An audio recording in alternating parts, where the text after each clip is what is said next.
Hello students, Anoop sir maths में आपका फिर से स्वागत है। तो आज हम करते हैं जो फर्दर हमारे 20 तक का एग्जाम्पल हो गए हैं आर.डी. शर्मा से, चैप्टर नंबर 5 ट्रिग्नोमेट्रिक रेशियोज के। तो आज हम करते हैं 5.16 पेज नंबर से आगे के जो एग्जाम्पल नंबर 21 है। और जितने होंगे उतने हम सोल्व करते हैं, वही हमारा प्रोसेस है। तो उम्मीद करता हूँ आपने प्रीवियस वीडियो देखे होंगे और कॉन्सेप्ट आपके क्लियर हो गए होंगे, है ना। और उसी कॉन्सेप्ट पे बेस आगे के एग्जाम्पल भी है। चलिए फिर स्टार्ट करते हैं एग्जाम्पल नंबर 21।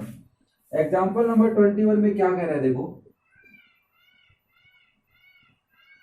कि इफ सेक अल्फा की वैल्यू हमें 5/4 है, ठीक है ना। सेक अल्फा की वैल्यू 5/4 गिवन है और वेरीफाई करना है tan alpha upon 1 plus tan square alpha is equal to sine alpha upon sec alpha. अब इसकी वैल्यू निकालनी है। तो कुछ नहीं है, क्योंकि सर यहाँ पे अल्फा है तो हमें डायग्राम बनाने की तो वैसे जरूरत है भी नहीं। फिर भी पहला क्वेश्चन है तो थोड़ा सा डायग्राम बना लेते हैं। हमारा डायग्राम कुछ इस तरीके से बनेगा जिसमें ए बी और सी ले सकते हैं, क्योंकि यहाँ पे कोई भी नाम नहीं गिवन हमें। और ये हमारा राइट एंगल हो गया, ठीक है। अब इसमें अल्फा की बात कर रहे तो चाहे तो आप इसको अल्फा ले लो या फिर इसको अल्फा ले लो। और हमें पता है कि उसके अपोजिट साइड जो होती है उसको हम परपेंडिकुलर बोलते हैं। रिमेनिंग साइड बेस ये वाली और ये बड़ी वाली जो साइड होती है उसको हाइपोटेन्यूज बोलते हैं। अब इसके अंदर हमारे को क्या करना है, सेक अल्फा की वैल्यू पता है तो हमें पता है पंडित बद्री प्रसाद हर हर बोले, ये कॉन्सेप्ट पता है। तो हमें इससे पता चला कि सर सेक अल्फा जो होता है वो किसके इक्वल होता है, सेक कोस का कन्वर्स होता है। तो कोस बी अपॉन एच है तो ये हो जाएगा एच अपॉन बी के इक्वल। और इससे हमें वैल्यू निकल गई, एच की वैल्यू 5 और बी की वैल्यू 4। अब यहाँ पे एक बात समझा देता हूँ, यहाँ पे कई बार x और x लिखा होता है। इसका मीनिंग है कि अगर h अपॉन बी किसके इक्वल है, 5/4 के, समझना बात को। तो इसका मीनिंग है सर ये 5/4 नहीं, कुछ नंबर तो मल्टीप्लाई हो रहा होगा दोनों से, उसको काट के छोटे रेशियो में मीन सिंप्लीफिकेशन किया होगा, इसलिए यहाँ पे x को मल्टीप्लाई करते हैं, यूज में लेते हैं, ठीक है। हम डायरेक्ट समझा रहा हूँ तुम्हें, तो यहाँ पे x को यूज में नहीं ले रहा हूँ क्योंकि थोड़ी सी कैलकुलेशन बढ़ जाएगी, इसलिए तो हम डायरेक्ट कर रहे हैं, ठीक है ना। तो यहां से हम क्या करेंगे सर, h की वैल्यू 5 और b की वैल्यू 4 आ गई। तो हमें हाइपोटेन्यूज पता है, बेस पता है, तो क्या नहीं पता, परपेंडिकुलर। तो हम फॉर्मूला लगाएंगे h square is equal to base square plus perpendicular square, और ये फॉर्मूला हमें पता है। और इसमें से h की value 5 square is equal to 4 square plus p square, 25 minus 16 is equal to p square कर सकते हैं। तो p की वैल्यू कितनी आ गई, √9 जो होती है 3। मीन्स हमें परपेंडिकुलर की वैल्यू पता चल गई 3 है, बेस की वैल्यू 4 है और हाइपोटेन्यूज की वैल्यू 5 है।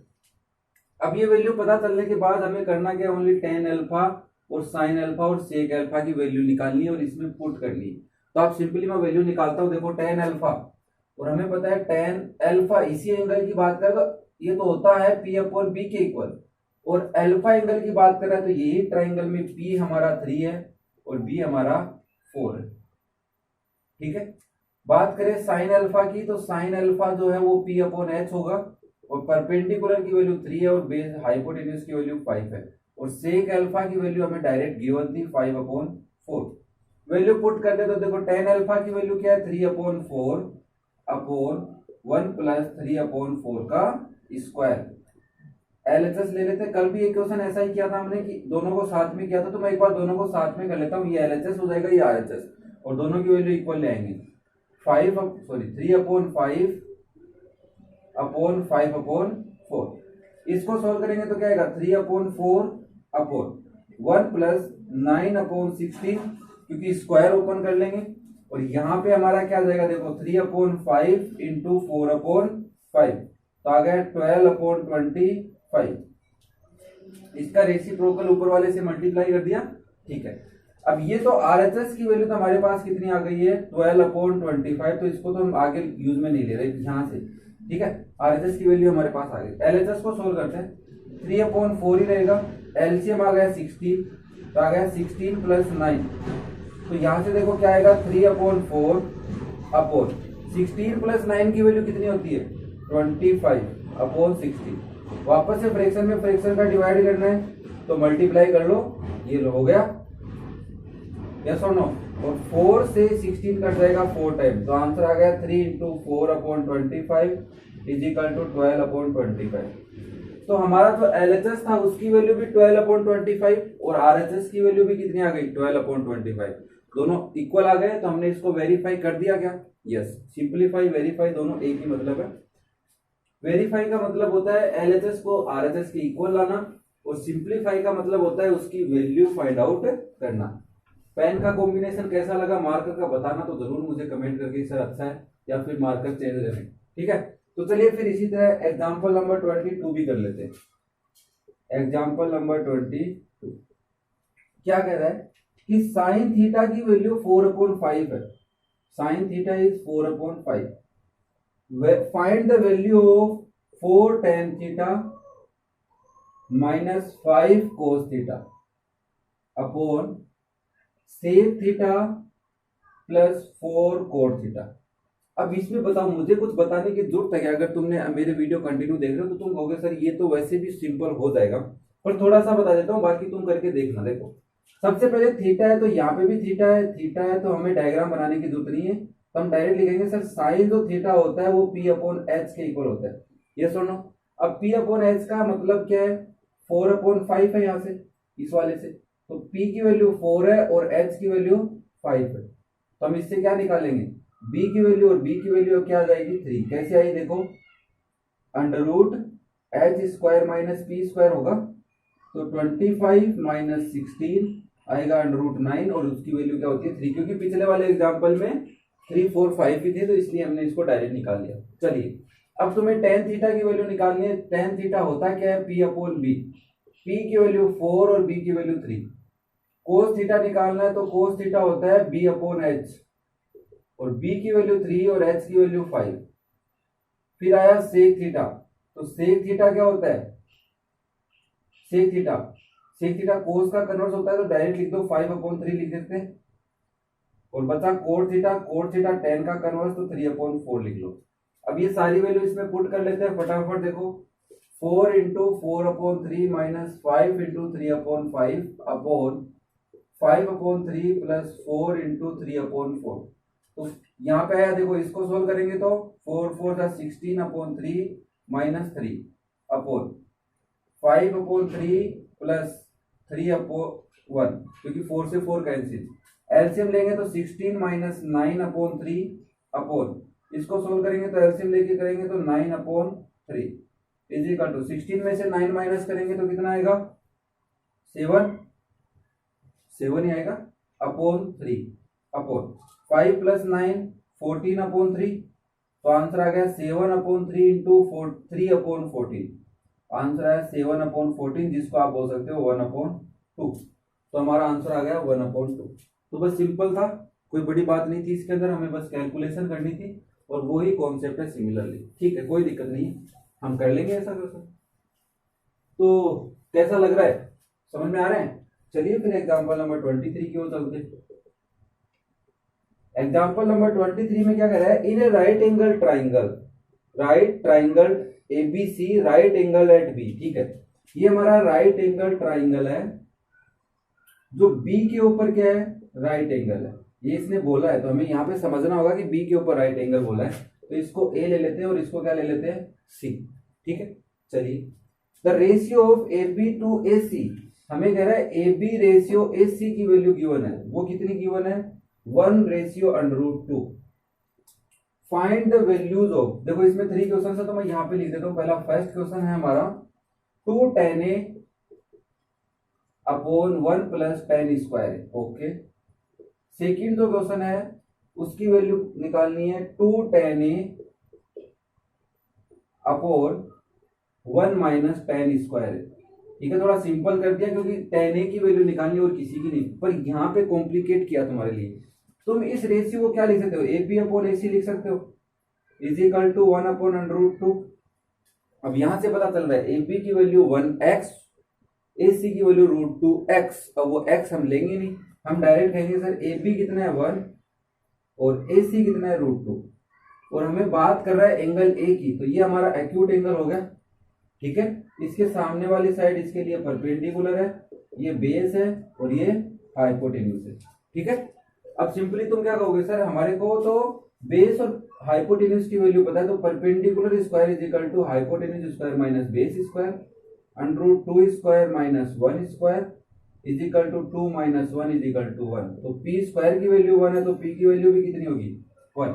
सिंपली करना क्या है, पी की वैल्यू पता है 1, बेस की वैल्यू 1 और हाइपोटेन्यूज की वैल्यू पता है, डायरेक्ट क्या कर सकते हो tan a की वैल्यू निकालो। तो tan a कितना होता है, tan a होता है p अपॉन बी। तो p की वैल्यू 1 और b की वैल्यू 1, तो 1 आ गया।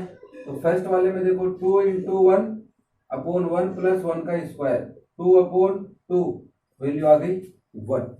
ठीक है, सेकंड वाले में क्या करना है, 2 into 1 upon 1 minus 1 square is equal to 2 upon 1 minus 1 is equal to 2 upon 0। और जो क्या होता है, इसकी तो वैल्यू नहीं पता, तो या तो इसको इनफाइनाइट बोलो या फिर बोलो अनडिफाइंड। क्या बोल सकते हैं, अनडिफाइंड। ये इसकी कोई वैल्यू फिक्स नहीं है, क्योंकि 0 की टेबल नहीं आती, 2 में जाएगी कितनी बार पता नहीं। ठीक है, तो ये क्वेश्चन था, समझ में आया। चलिए फिर नेक्स्ट एग्जाम्पल नंबर 24, पेज पलटा जाए तो एग्जाम्पल नंबर 24 पे आ जाएंगे। हमारे पेज नंबर हमें लिखने की जरूरत नहीं है। तो 24 एग्जाम्पल जो है उसमें क्या कह रहा है कि in a right angle triangle ABC right angle at B. ठीक है, राइट एंगल ट्राइंगल है एबीसी, राइट एंगल कहां पे है, बी पे, ये रहा बी। तो अब इसको ए ले लेते हैं, इसको सी ले लेते हैं। थोड़ा क्या है कि अभी थोड़ी देर पहले इधर ए सी लिया था, उधर ए लिया था, इधर सी लिया था, तो कंफ्यूज नहीं हो। अब कह रहा है angle ABC theta, angle A C B, sorry A C B है ना, थीटा है, और ए बी की वैल्यू 2 सेंटीमीटर है। Okay, and BC is equal to 1 centimeter. Okay. Then find the value of sin square theta plus tan square theta. Simply हमें देखना है कि सर AB की वैल्यू कितनी गिवन है 2, तो ये हमारा AB हो गया 2, BC की वैल्यू 1 गिवन है। अब हमें करना क्या है, हमें पता है सर अगर ये ACB थीटा है तो ये थीटा है, इसके सामने वाली साइड परपेंडिकुलर है, ये बेस है और ये हाइपोटेन्यूज है, और मुझे लिखना है साइन और टेन दोनों की वैल्यू। तो मुझे हाइपोटेन्यूज चाहिएगा क्योंकि साइन में भी हाइपोटेन्यूज होती है। चलो टेन तो पी अपॉन बी होता है, उसके लिए तो नहीं चाहिए। तो ये क्वेश्चन में सोच के भी ऐसे रहता है कि एक तो निकालनी पड़ेगी, मींस पाइथागोरस थ्योरम तो लगानी ही पड़ेगी। तो हम सिंपली सबसे पहले कहेंगे hypotenuse square is equal to base square plus perpendicular square होता है। बेस की और परपेंडिकुलर की वैल्यू पता है, तो 1 square plus 2 square is equal to 1 plus 4 y5। Hypotenuse square की वैल्यू 5 है, हाइपोटेन्यूज की वैल्यू आ जाएगी √5। तो यहां से हमने हाइपोटेन्यूज की वैल्यू निकाली √5। अब हमें लिखना क्या है, साइन थीटा लिखना है। तो साइन थीटा होता है p upon b, sorry p upon h। p की वैल्यू 2 है, h की वैल्यू √5 है। tan थीटा लिखना है, तो tan थीटा होता है p अपॉन बी, p की वैल्यू 2, b की वैल्यू 1। इसमें पुट कर लो, इसकी सॉल्यूशन निकालना है, तो 2 अपॉन √5 का स्क्वायर प्लस 2 अपॉन 1 का square is equal to 4 upon 5 plus 4 upon 1। LCM लिया 5, 4 इंटू 20 हो गया, 5 4 जा 20, तो आ गया 24 अपॉन 5 इसकी वैल्यू। तो चलिए ये हमारी वैल्यू आ रही है 24 अपॉन 5। कॉन्सेप्ट वही है, समझने थे। चलिए नेक्स्ट एग्जाम्पल नंबर 25 पे आते हैं। एग्जाम्पल नंबर 25 में क्या कह रहा है, थोड़ा बड़ा भी लग रहा है मेरे को, पर करके देखते हैं। ABC in a triangle ABC right angle at C, वो वापस से वही है, बस अब की बार क्या चेंज कर दिया इसने, पोजीशन चेंज कर दी, राइट एंगल की क्या है सी। तो इसको ए ले लेते हैं, इसको बी ले लेते हैं, और यहां पे हमें कह रहा है angle A is equal to angle B. अच्छा नया कॉन्सेप्ट, ठीक है। Is cos A is equal to cos B, पहली कंडीशन में पूछ रहा है cos A is equal to cos B. Yes, तुम सोच के देखो, कोस किसी एंगल ए की बात कर रहा है और कोस किसी एंगल बी की बात कर रहा है, और हमें कह रहा है कि एंगल ए इक्वल है एंगल बी के, तो वैल्यू तो आनी चाहिए इक्वली। चलिए सेकंड में पूछ रहा है is tan A is equal to tan B. Yes, both are equal, लेकिन हमें तो वैल्यू निकाल के प्रूव करनी है, टिक मार्क वाला तो है नहीं कि यस और नो में टिक कर देंगे। तो हम सबसे पहले निकलते हैं, सर ये एंगल ए है, ये एंगल बी है, दोनों इक्वल है। इसका मतलब ट्रायंगल में एक कॉन्सेप्ट होता है कि अगर कोई भी 2 एंगल्स इक्वल है तो उनके अपोजिट साइड, कोई भी 2 एंगल इक्वल है तो उनके अपोजिट साइड इक्वल होती है। इसका मीनिंग है कि ये अगर इक्वल है तो यहां से हम एक बात लिख सकते हैं क्या, कि सर ए बी इक्वल है ए सी के। ए बी किसके इक्वल है, ए सी की, लिख सकते हैं। और ए बी अगर ए सी के इक्वल है तो इससे हम एक बात और भी लिख सकते हैं, A B upon A C equal है 1 के, क्योंकि अपोन में दिया है ए सी को तो 1। मीनिंग ये है कि ए बी और ए सी की वैल्यू 1 हो सकती है, ठीक है ना, दोनों इक्वल क्या होंगे, 1 1 होगी, 2 2 होगा तो भी इक्वल होगा, तो हम सिंपली 1 1 ही ले लेते हैं। तो 1 और 1 कैसे आई 1 ये बता दिए। यहाँ पे x भी ले सकते हो y भी ले सकते हो, क्योंकि सर दोनों x किसी क्वांटिटी के इक्वल हो तो x अपॉन x 1 आएगा, ठीक है ना। तो यहां से हम क्या निकालेंगे, h की वैल्यू, क्योंकि इसके लिए भी ये हाइपोटेन्यूज सॉरी परपेंडिकुलर बेस और हाइपोटेन्यूज है, तो हाइपोटेन्यूज की वैल्यू कितनी आएगी, √2 आ जाएगी, क्योंकि 1 स्क्वायर प्लस 1 स्क्वायर 2 और √रूट में आना है तो √2। अब अगर हम दोबारा एक ट्राइंगल बनाऊं, इस एंगल के लिए मैं बोल देता हूं ये परपेंडिकुलर है, ये बेस है और ये हाइपोटेन्यूज है। और मैं अगर एक दूसरा ट्राइंगल बनाऊं जिसमें ए सी बी लिखे और हम एंगल बी की बात करें तो ये परपेंडिकुलर है, ये बेस है और ये हाइपोटेन्यूज है। वैल्यू सब सेम रहनी है, ये 1 ये भी 1 और ये √2। हमें लिखना क्या है, कोस ए, तो कोस ए क्या होगा, बी अपॉन एच होगा। और ए की बात कर रहे हैं तो इस ट्राइंगल को देखते हैं, इसमें बी की वैल्यू 1 है, एच की वैल्यू √2 है, तो 1 अपॉन √2 लिखना। कोस बी भी है तो कोस बी क्या होता है, वही होगा बी अपॉन एच। तो कौन सा ट्राइंगल देखेंगे, नीचे वाला, तो बी 1 है और एच है √2, तो ये आ गया 1 अपॉन √2। अब ये तो इक्वल हो गया, इसको लिखने की जरूरत नहीं है, अब आप समझ गए होंगे। tan a की वैल्यू निकालते हैं, tan a is equal to क्या होता है, tan थीटा होता है p अपॉन बी। और a की बात कर रहे हैं तो इस एंगल की बात कर रहे हैं, और a में b और p कौन है, b भी 1 है p भी 1 है, तो ये आ गई 1 के इक्वल। tan b निकालना है तो वो भी p अपॉन b के इक्वल होगा। और b इस वाले ट्राइंगल में देखना है हमें, p की वैल्यू भी 1 b की वैल्यू भी 1, तो यहाँ पे 1 अपॉन 1 1। तो ये इसको प्रूव कर दिया और ये इसको प्रूव कर दिया, इक्वल आई दोनों वैल्यूज। कैसी लगी, अच्छी। तो चलिए फिर आज हम एग्जांपल नंबर 25 तक करते हैं, जो पेज नंबर 5.17 तक है, इसलिए हम नहीं लिखते पहले पेज नंबर, क्या पता कितने करने पड़े हमें, ठीक है। वीडियो ज्यादा बड़ा नहीं हो, तुम्हें थोड़ा सहूलियत मिले, अच्छे से तुम देख पाओ, इसलिए छोटे छोटे वीडियो आ रहे हैं हमारे। नेक्स्ट वीडियो में फिर मिलते हैं, तब तक पढ़ते रहो, सीखते रहो, इंप्रूव करते रहो। Thank you.